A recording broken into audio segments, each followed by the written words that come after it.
Hi, ജെസിയമ്മ വ്ളോഗ്സിൻ്റെ പുതിയൊരു വീഡിയോയിലേക്ക് എല്ലാവർക്കും സ്വാഗതം. വളരെയധികം വിഷമത്തോടു കൂടിയാണ് ഇന്ന് ഞാൻ ഈ വീഡിയോ ചെയ്യുന്നത്. നിങ്ങളൊക്കെ അറിഞ്ഞിരിക്കുന്നത് പോലെ തന്നെ കുറച്ച് മണിക്കൂറുകൾക്ക് മുമ്പ് ഇന്ന് ഹരിപ്പാട് ആശുപത്രിയിൽ ഒരു 19കാരി പ്രസവിച്ചെന്ന് പറഞ്ഞാൽ ആശുപത്രിയിൽ പ്രസവിക്കുന്നതിന് ഇപ്പം എന്തെന്ന് പെട്ടെന്ന് നിങ്ങൾ ചോദിക്കും. പക്ഷെ അങ്ങനെയല്ല. ഒരു 19 വയസ്സുള്ള പെൺകുട്ടി വയറുവേദനയാണ്, നടുവേദനയാണ് എന്നൊക്കെ പറഞ്ഞാണ് ഹോസ്പിറ്റലിലേക്ക് കയറി ചെന്നത്. അപ്പോൾ അവിടെ ഗൈനക്കോളജിസ്റ്റ് ഒന്നും ഉണ്ടായിരുന്നില്ല, ചിലപ്പോൾ കാഷ്വാലിറ്റി ആയിരിക്കണം.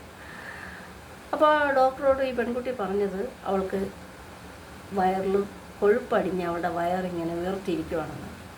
പക്ഷേ അവളുടെ വയറിന്മേൽ തൊടാനോ പരിശോധിക്കാനോ സമ്മതിക്കുന്നില്ല. അവൾ ചെന്ന പാടെ ഡോക്ടറോട് ഒരു കാര്യമേ ആവശ്യപ്പെടുന്നുള്ളൂ, എനിക്കെന്തെങ്കിലും പെയിൻ കില്ലർ തന്നാൽ മതി. അപ്പോൾ ഡോക്ടറിന് അതായത് പരിശോധിക്കട്ടെ, ഒന്നും സമ്മതിക്കുന്നില്ല. കൊഴുപ്പാണ് പെയിൻ കില്ലർ. ഡോക്ടർക്ക് ഇവൾ പെയിൻ കില്ലർ വേണമെന്ന് ആവശ്യപ്പെട്ടാൽ ഉടൻ തന്നെ എടുത്ത് കൊടുക്കാൻ പറ്റുമോ? ഡോക്ടർ പറഞ്ഞൊരു കാര്യം ചെയ്യാം, അടുത്ത പരിശോധനകളിലേക്ക് നീങ്ങാമെന്ന് പറഞ്ഞപ്പോഴത്തേക്കും ഈ പെൺകുട്ടി ഉടൻ തന്നെ ബാത്റൂമിലേക്ക് പോവുകയാണ് ചെയ്തത്. ഡോക്ടർക്ക് ഓൾറെഡി ഒരു ഡൗട്ട് ഇല്ലാതെയല്ല, പക്ഷേ ഡോക്ടർക്ക് അത് സ്ഥിരീകരിക്കണമെങ്കിൽ ഇവളെ കൂടുതൽ പരിശോധനകൾക്ക് വിധേയയാക്കിയാലേ പറ്റുള്ളൂ. അവൾ അതിന് വിധേയപ്പെടുന്നതുമില്ല. അപ്പോൾ ഡോക്ടർ നോക്കുമ്പോൾ ഇവൾ ബാത്റൂമിലേക്ക് പോയിട്ട് ഒരുപാട് സമയമായിട്ടും കാണുന്നില്ല. കാണാതിരുന്നപ്പോൾ ഡോക്ടർ നേഴ്സിനെ പറഞ്ഞിട്ട് ബാത്റൂമിൽ പോയിട്ട് ഒരുപാട് സമയമായി, ഒന്ന് നോക്കിയിട്ട് വന്നു. അങ്ങനെ അവർ പോയി നോക്കാനായിട്ട് പോകുമ്പോൾ ഈ കുട്ടി ഇങ്ങോട്ട് വരികയാണ്. അപ്പോൾ അവർ ചോദിച്ചു, എന്ത് പറ്റിയെന്ന്. ഒന്നുമില്ല ഒരു കുഴപ്പമില്ല എന്ന് പറഞ്ഞ് അവളിങ്ങോട്ട് നടന്നു വരുവാണ്. അവിടെ സംഭവിച്ചത് എന്തെന്ന് പറഞ്ഞാൽ, ആ ബാത്റൂമിൽ ചെന്ന് കയറിയ ഉടനെ അവൾ പ്രസവിച്ച് കുഞ്ഞിനെ ഈ ഹോസ്പിറ്റലിലൊക്കെ ബാത്റൂമിൻ്റെ ബാക്കിൽ ചെറിയൊരു ജനാല കാണുമല്ലോ. പ്രസവിച്ച ഉടൻ തന്നെ കുഞ്ഞിനെ അവൾ ആ ജനാല വഴി പുറത്തേക്ക് ഇറങ്ങി. എന്നിട്ടാണ് ഒന്നും അറിയാത്തതുപോലെ കയ്യും കുടഞ്ഞ് ഇങ്ങോട്ട് നടന്നു വരുന്നത്. ഞാൻ ആലോചിക്കുന്നതല്ല, ഒരു സ്ത്രീ പ്രസവിക്കുമ്പോൾ അവരെന്തൊക്കെ ശാരീരിക ബുദ്ധിമുട്ടുകൾ, വേദന, അലറിക്കരയാൻ ഒക്കെ ഉള്ള, അവർക്ക് ആ ഒരു നിമിഷം എന്തൊക്കെയാണ് സംഭവിക്കുന്നതെന്നറിയാം. അത്രയും വേദന ഒരമ്മ സഹിച്ചാണ് ഒരു കുഞ്ഞ് പുറത്തേക്ക് വരുന്നത്. അപ്പോൾ ഈ പെൺകുട്ടിക്ക് അത്തരം വേദനയൊന്നും ഇല്ലായിരുന്നോ? ഇത്ര കൂളായിട്ട് പോയി പ്രസവിച്ചിട്ട് എണീറ്റ് വരുന്നു. അതുമാത്രമല്ല, പ്രസവിച്ച ഉടൻ തന്നെ കുഞ്ഞിനെ പുറകിലുള്ള ജനലിൽ കൂടി പുറത്തേക്ക് എറിയുകയും ചെയ്തു. ഇതെന്തൊരു അമ്മയാണെന്നാണ് ഞാൻ ആലോചിക്കുന്നത്. സ്ത്രീകളുടെ കൂട്ടത്തിൽ കൂട്ടാൻ കൊള്ളാവോ? അമ്മമാരുടെ കൂട്ടത്തിൽ കൂട്ടാൻ കൊള്ളാവോ? ഇത്രയും ക്രൂരയും ദുഷ്ടയും ആകാൻ ഈ ഒരു 19കാരിക്ക് എങ്ങനെ സാധിച്ചു? വീട്ടുകാർ ഒട്ടും ഇതിനെപ്പറ്റി അവർക്ക് ഒരു അറിവില്ല. കാരണം എന്തെന്ന് പറഞ്ഞാൽ, എറണാകുളത്ത് പഠിക്കാൻ വിട്ടതാണ്. വല്ലപ്പോഴും വീട്ടിൽ അവധിയുള്ളപ്പോൾ വന്നിട്ട് വീട്ടിൽ ഒരുപാട് നിൽക്കത്തില്ല, തിരിച്ചോടം പോവുകയാണ് ചെയ്യുന്നത്. അപ്പോൾ അതുകൊണ്ട് തന്നെ വീട്ടുകാർ സാധാരണ ഉള്ള പോലെയെന്ന് ചിന്തിച്ച്, കാരണം അവരെ കുറ്റം പറഞ്ഞിട്ട് കാര്യമില്ല. വീട്ടിൽ ഒരുപാട് നിൽക്കുന്നെങ്കിലല്ലേ കുറച്ച് വയറിന് പിന്നെ ഇത് പൊക്കമൊക്കെ കാണുമ്പോൾ വയറ് പൊക്കം വെക്കുമല്ലോ.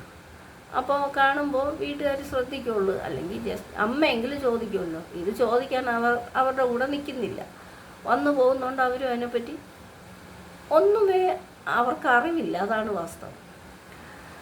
അപ്പോൾ ഞാൻ ചോദിക്കുന്നത്, ഈ പെൺകുട്ടികൾക്കൊക്കെ എന്ത് പറ്റി? പഠിക്കാൻ വിടുമ്പോൾ ഉള്ളതെല്ലാം അരിച്ചു പിറക്കി അവരുടെ കൈയും കാലും എല്ലാം കിടക്കുന്ന എല്ലാം ചിലപ്പോൾ ഊരിപ്പറക്കി വിറ്റിട്ടൊക്കെ ആയിരിക്കും ഈ മക്കളെ പഠിപ്പിക്കാൻ ദൂരോട്ട് അയക്കുന്നത്. അച്ഛൻ്റെ അമ്മയുടെയും പ്രതീക്ഷയാണ് അവരിപ്പം മകള് കൊണ്ട് ചേർത്ത കോഴ്സൊക്കെ പഠിച്ച് ഇപ്പം അവർക്ക് ജോലി കിട്ടും എന്നൊക്കെ കാത്തിരിക്കുമ്പോൾ ഈ പിള്ളേർ പഠിക്കാൻ പോയിട്ട്, ഈ പിള്ളേരെ ഞാൻ ഉദ്ദേശിക്കുന്ന ഇങ്ങനെയൊക്കെ ഇപ്പം ഈയിടെയായിട്ട് ഒരുപാട് കേൾക്കുന്നല്ലോ, അങ്ങനെയുള്ളവരെ മാത്രമാണ് ഉദ്ദേശിക്കുന്നത്. ഇവർ പഠിക്കാൻ പോയിട്ട് എവിടെയെങ്കിലും ഏതെങ്കിലും ഒരു പ്രണയത്തിൽ കുടുങ്ങും. ആ കുടുങ്ങിയിട്ട് പിന്നെ അവരുടെ കൂടെ അങ്ങോട്ട് നടന്ന് ഇങ്ങോട്ട് നടന്ന് പ്രഗ്നൻ്റ് ആവും. പ്രഗ്നൻ്റ് ആകുമ്പോൾ ഇവർക്ക് വെപ്രാളം. അത് ആ പയ്യന്മാരെ അറിയിക്കുമ്പോൾ ആ പയ്യന്മാർ കൂറുമാറും. അവർക്ക് ചിലപ്പോൾ ഏറ്റെടുത്ത് ഒരു പോറ്റാനുള്ള ശേഷി കാണത്തില്ല. പഠിക്കുന്ന പിള്ളേർ വല്ലതും ആയിരിക്കും, ജോലിയൊന്നുമില്ല, അല്ലെങ്കിൽ അവരുടെ വീട്ടിലും അറിഞ്ഞാൽ പ്രശ്നമായിരിക്കും. അപ്പോൾ അതുകൊണ്ട് എന്ത് ചെയ്യും, സ്വാഭാവികമായിട്ടും അവർ കൈയേക്കത്തില്ല. അപ്പോൾ എന്ത് ചെയ്യണമെന്നറിയാതെ അബോർഷനാക്കാൻ ഇപ്പോൾ ഏതെങ്കിലും ഹോസ്പിറ്റലിൽ കയറി ചെന്നാൽ അവിടെ പെട്ടെന്ന് അത് നടക്കത്തില്ല. അപ്പോൾ പിന്നെ പ്രസവിക്കുകയുള്ളൂ വഴി. അപ്പോൾ ഇവർ പ്രസവിക്കാൻ വേണ്ടി വെയിറ്റ് ചെയ്തിരിക്കും, കുഞ്ഞിനെ എന്തെങ്കിലും രീതിയിൽ ഇല്ലായ്മ ചെയ്യാനായിട്ട്. അതുപോലെ ഈ പെൺകുട്ടിയും വെയിറ്റ് ചെയ്തിരുന്നെന്ന് വേണം കരുതാൻ.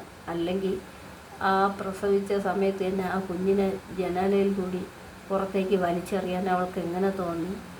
ആ കുഞ്ഞിനെന്തായാലും ഒരു ആയുസിൻ്റെ ബലം കൊണ്ട് അത് രക്ഷപ്പെട്ടു.